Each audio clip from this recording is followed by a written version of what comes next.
Hello students, welcome back to Hindi mirror channel. सभी students का Hindi mirror पर फिर से स्वागत है। अभी जो कंटेंट लेकर आए हैं बीए थर्ड ईयर के जो स्टूडेंट्स हैं और जिनके पास हिंदी है और वह एसटीएसयू से रिलेटेड हैं, तो उनके लिए हमने पहले क्वेश्चन बैंक अपलोड किया था। उसके बाद हमने हिंदी के क्वेश्चन बैंक के साथ साथ आपको जो है प्रीवियस क्वेश्चन पेपर भी प्रोवाइड कराए थे। अब जो आपके लिए लेकर आए हैं आपका कंटेंट, यानी कि जो हमने क्वेश्चन बैंक आपको प्रोवाइड कराया है वहाँ पर जितने भी क्वेश्चंस हमने लिए हैं उनके आंसर यानी कि नोट्स आपके लिए लेकर आए हैं। कोशिश करेंगे कि जब तक आपका फर्स्ट पेपर हो तब तक आपके पास सारा कंटेंट पहुंच जाए और आप अच्छे से तैयारी कर पाएँ। अगर आप वीडियो भी देखते रहेंगे और अच्छे से इनको सुनते रहेंगे, पढ़ते रहेंगे, तो मुझे लगता है आपके बुक्स को भी इतनी ज़रूरत नहीं पड़ेगी। यहीं से चैनल से ही आपकी ऑनलाइन ही अच्छे से तैयारी हो जाएगी। तो बने रहना है हिंदी मिरर के साथ, सब्सक्राइब के साथ, और लाइक शेयर करते रहना है। आप जैसे ही स्टूडेंट्स हैं जो ऐसी वीडियो का वेट करते हैं, अगर आप शेयर करेंगे तो ये कंटेंट उन तक भी पहुंच पाएगा। और कमेंट बॉक्स में अपनी क्वेरी सेंड करते रहिए जैसे करते आए हैं। पहला प्रश्न आपका हमने दिया था कि प्रयोजन मूलक हिंदी का अर्थ स्पष्ट कीजिए। तो प्रयोजन मूलक हिंदी का क्या अर्थ होता है, यहाँ पर है कि जो प्रयोजन मूलक हिंदी शब्द है वह अंग्रेजी के फंक्शनल शब्द हिंदी का प्राय है। यदि हम शब्दार्थ की दृष्टि से देखें तो प्रयोजन मूलक हिंदी का अर्थ होता है ऐसा विशेष हिंदी जिसका उपयोग किसी भी प्रयोजन के लिए किया जा सकता है। यानी कि हम किसी भी कारण, किसी भी विषय के लिए उस हिंदी का प्रयोग करते हैं जो प्रयोजन मूलक हिंदी होती है। इसे कामकाजी हिंदी, व्यावहारिक हिंदी भी कहा जाता है। तो कहने का मतलब यहाँ पर अगर आप इसको इस लैंग्वेज में ना लिखकर अपनी ही लैंग्वेज में लिखना चाहेंगे तो प्रयोजन क्या होता है? प्रयोजन होता है कि हम किसी भी कार्य को जब करते हैं तो हमारे दिमाग में कुछ ना कुछ योजना होती है उसको बनाने करने के लिए। ऐसे ही जब हम उस काम को करते हैं किस योजना के अकॉर्डिंग कर रहे हैं, तो वही चीज़ यहाँ पर बताई गई है कि जब हम कार्यालय में हिंदी का प्रयोग करेंगे तो ये जो प्रयोजन मूलक हिंदी है वो वहाँ पर प्रयोग होगी। जिस कार्यालय में जो सी भी हिंदी हम प्रयोग करेंगे वह हिंदी क्या होगी? वह प्रयोजन मूलक हिंदी होगी, जिस प्रयोजन के द्वारा वह की जा रही है।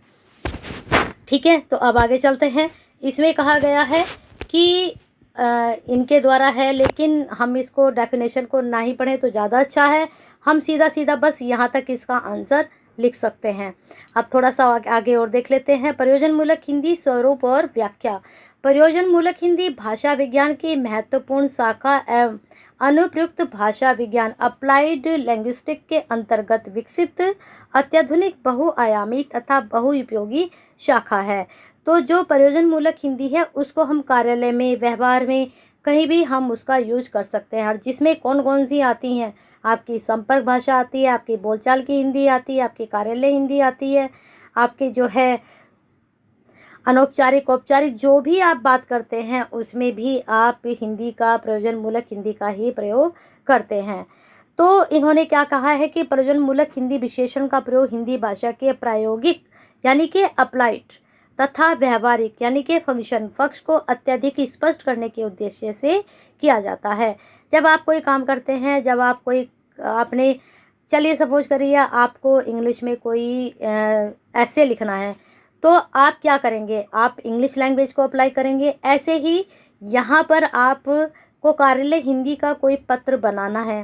सपोज करिए आपको कहीं आपका जो कंप्लेन है वो आपको भेजनी है और किसी कार्यालय में भेजनी है तो उसकी भाषा अलग होगी, है ना। आपको अपनी मम्मी को पत्र लिखना है, उसकी भाषा अलग होगी। तो वहीं वो जो आप यहाँ पर भाषा अप्लाई कर रहे हो, आप कार्यालय में जो भाषा अप्लाई कर रहे हो और वो आप हिंदी अप्लाई कर रहे हो, तो यहाँ पैटर्न चेंज हो जाएगा और यहाँ भी लिखने का पैटर्न आपका चेंज हो जाएगा। बस यही आपकी प्रयोजन मूलक हिंदी है। मुझे लगता है आप तो और से ज़्यादा और क्या समझाया जाएगा, बहुत अच्छे से ये चीज़ क्लियर कर दी गई है और समझ में आ गया होगा आपके। चलिए आगे चलते हैं।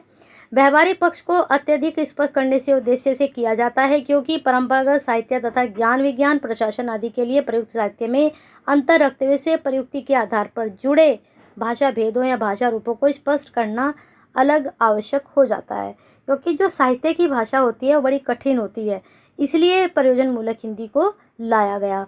विभिन्न ज्ञान विज्ञान के क्षेत्रों में सरकारी प्रशासन, जनसंचार, विधि, खेलकूद आदि कार्यविधियों में सूक्ष्म अर्थों को व्यापक स्तर पर अभिव्यक्त करने हेतु हिंदी भाषा की वृत्तियों, प्रवृत्तियों, प्रवृत्तियों, प्रायोगिक स्तरों में परिवर्तन को युगीन आवश्यकता अनुभव की गई, जिसके अंतर्गत हिंदी का नया भाषिक संरचना उभर कर सामने आया और आधुनिक सामाजिक जीवन, सरकारी, भाषिक, वाणिज्य, ज्ञान विज्ञान सभी में इस आवश्यकता को महसूस किया गया और इसीलिए प्रयोजन मूलक हिंदी को बनाया गया। फिर इसको एक नाम दिया गया कि जब हम यहाँ पर चाहे वो वाणिज्य हो, चाहे प्रशासन हो, चाहे ज्ञान विज्ञान हो, चाहे प्रौद्योगिकी हो, कुछ भी हो, चाहे सामाजिक जीवन हो, किसी भी तरह का हो, जिस हिंदी का हम प्रयोग करेंगे वह हमारी प्रयोजन मूलक हिंदी होगी।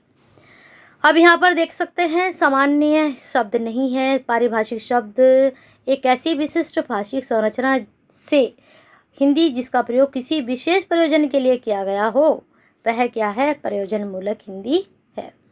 तो यहाँ थोड़ा स्क्रीनशॉट आप ले सकते हैं। चलिए आगे हम देख लेते हैं और कुछ थोड़ा सा। यहाँ पर आप देखिए प्रयोजन मूलक हिंदी के रूप कौन कौन से हैं। अब यहाँ पर जैसे ये चीज़ मैंने थोड़ा क्लियर आपको थोड़ा पहले कर दी थी। अब इसमें बोलचाली हिंदी आ गई, कार्यालय हिंदी आ गई। अब कार्यालय हिंदी में क्या है, कई प्रकार के होते हैं, उसमें भाषा का स्तर अलग अलग होता है। व्यापारी हिंदी आ गई। अभी जब मैंने आपको थोड़ा अंतर समझाया था कि एक कार्यालय में आप पत्र लिख रहे हो, आपको जो है आप अपनी मम्मी को लिख रहे हो, तो उसमें थोड़ा अलग अंतर आ जाता है।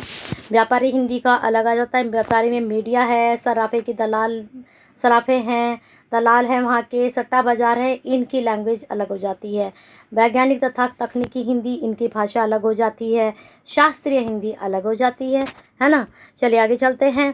आगे इसमें गया साहित्यिक हिंदी। साहित्यिक हिंदी में क्या क्या आता है, उसमें कविता, कला, ये सब आपका आता है। समाजी हिंदी, इसका प्रयोग सामाजिक कार्यकर्ता करते हैं, प्रशासनिक प्रशासन वाले करते हैं। जनसंचार में आकाशवाणी, आपने कभी रेडियो सुनी हो तो आप देखना उनका बोलने का तरीका कितना अलग होता है। हिंदी वो भी बोलते हैं, हिंदी हम भी बोलते हैं, लेकिन उनको आप बोलते हुए देखना वो कितना अलग शब्दों का यूज करते हैं, अलग तरह से उनकी वाणी जो होती है अलग ही तरह की होती है। पत्रकारिता में देखना आप किस तरह से बातें होती हैं। दूरदर्शन में हमारी जो बोलचाल की हिंदी है, हम जो प्रयोग करते हैं, अब जो हम वीडियो बना रहे हैं, ये हम एक बोलचाल की भाषा में बना रहे हैं, लेकिन यहाँ पर जो भाषा यूज होती है वो है अलग ही इफेक्ट आपके सामने डालती हैं। बोलती जाती हिंदी है ना। प्रयोजन मूलक हिंदी के विविध रूप इनके विविध प्रयोग क्षेत्रों को संकेत करते हैं। अब ये क्षेत्र में भी आपके आ जाएगा, आपका क्वेश्चन बनता है रूप और क्षेत्र, तो इन्हीं को आप अप्लाई यहाँ पर भी कर सकते हो। तो रूप के साथ साथ यहाँ पर आपके क्षेत्र भी कवर हो गए हैं। ठीक है, तो बने रहना है हिंदी मिनट के साथ। नेक्स्ट क्वेश्चन आपका ये तैयार कर लीजिए, राष्ट्रभाषा से क्या आशय है, राष्ट्रभाषा और राजभाषा में क्या अंतर है। वेरी इंपॉर्टेंट है और जो क्वेश्चन हम करा चुके हैं वो भी बहुत महत्वपूर्ण है। कुछ क्वेश्चंस हम आपको बोलेंगे कि इनको ज़रूर कर लीजिए और कुछ क्वेश्चंस हम आपको कराएंगे। तब तक लाइक नहीं रुकना चाहिए दूसरी वीडियो के आने तक, और शेयर भी नहीं रुकना चाहिए। देखते हैं कितने लाइक और शेयर होते हैं और साथ में कमेंट बॉक्स में कितने कमेंट आते हैं।